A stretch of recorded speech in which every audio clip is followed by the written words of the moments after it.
Assalamualaikum warahmatullahi wabarakatuh. Alhamdulillahirabbil alamin, wassalatu wassalamu ala asrofil anbiya al mursalin sayyidina wa maulana Muhammadin wa ala alihi washabihi ajmain, amma ba'du. Sahabat-sahabatku yang dimuliakan Allah, senang sekali rasanya kita berjumpa lagi di channel ini. Sebelum lanjut, saya mengajak Anda untuk menekan tombol subscribe dan menyukai video ini. Kita bangun channel ini agar menjadi wasilah yang baik dalam menyebar kebaikan dunia dan akhirat. Dan bagi Anda yang telah subscribe dan nonton video ini, saya doakan semoga selalu dilancarkan usahanya oleh Allah dan mendapatkan kebahagiaan dunia dan akhirat. Sebagai manusia, kita kerap lalai melihat saudara atau tetangga punya sesuatu yang lebih dari kita. Terkadang kita yang pusing, kita yang sirik, kita yang nyinyir, kita juga pengen punya yang lebih atau bahkan lebih lainnya dari si tetangga. Terus, bagaimana dengan nasib kaum yang serba kurang dari kita ya? Pernah nggak suatu waktu kita bertanya-tanya akan kehidupan ini? Misalnya, Allah, saya kan rajin sholat, tapi kok kehidupan saya gini-gini aja? Harta nggak nambah, anak sekolah susah banget duitnya, mau makan juga susah. Sementara si A, sholatnya jarang, ibadahnya on-off, tapi kok kehidupannya enak banget? Gampang aja cari duit, bahkan serba kecukupan lagi. Kalau keadaannya susah terus, bagaimana saya bisa beramal lebih?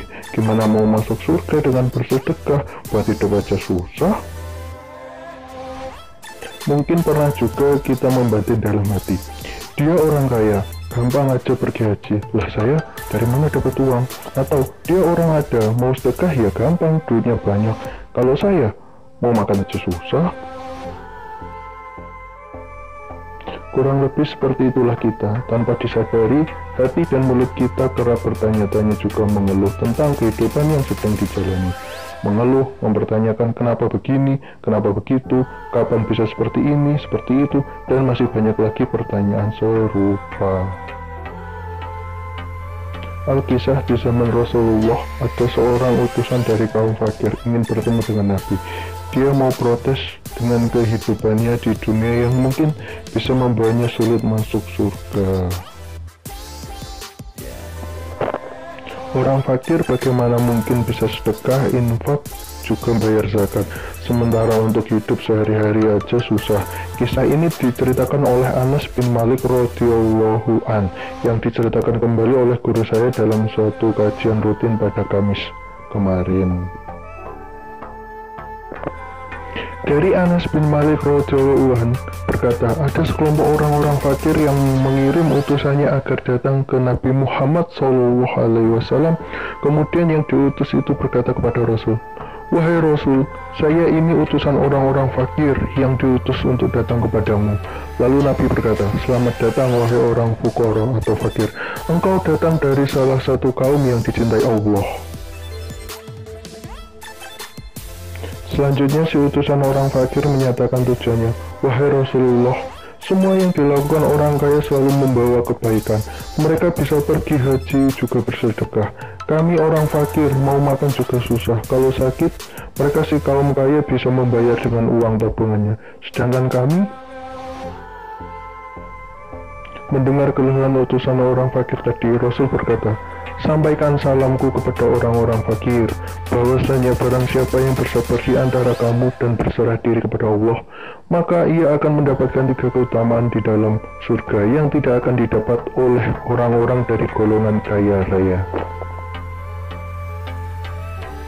Pertama, di dalam surga ada sebuah kamar yang terbuat dari batu yakut berwarna merah.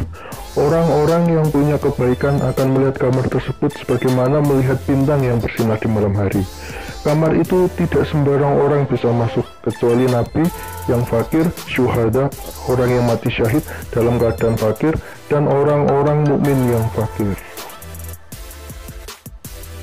Keutamaan yang kedua, orang fakir yang beribadah kepada Allah dan menjalankan segala perintahnya lebih dulu setengah hari masuk surga daripada orang kaya.